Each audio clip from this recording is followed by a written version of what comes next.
ان الذين اتخذوا العجل سينالهم غضب من ربهم وذلة في الحياة الدنيا وكذلك نجزي المفترين۔ اللہ نے فرمایا، جن لوگوں نے بچھڑے کو معبود بنایا ہے ان پر جلد ہی ان کے رب کا غضب اور دنیاوی زندگی ہی میں ذلت آ پڑے گی۔ جو لوگ افطرا پردازی کرتے ہیں ان کو ہم اسی طرح سزا دیتے ہیں۔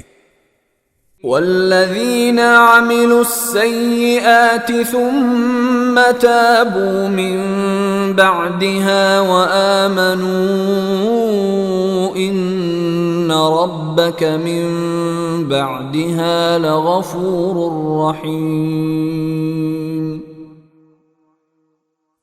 اور جو لوگ برے کام کر گزریں پھر ان کے بعد توبہ کر لیں اور ایمان لے آئیں تو تمہارا رب اس توبہ کے بعد ان کے لیے بہت بخشنے والا بڑا مہربان ہے۔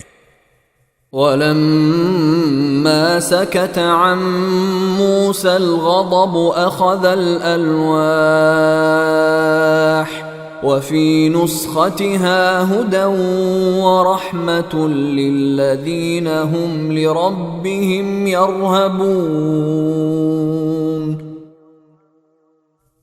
اور جب موسیٰ کا غصہ تھم گیا تو انہوں نے تختیاں اٹھا لیں اور ان میں جو باتیں لکھی تھیں اس میں ان لوگوں کے لیے ہدایت اور رحمت کا سامان تھا جو اپنے رب سے ڈرتے ہیں۔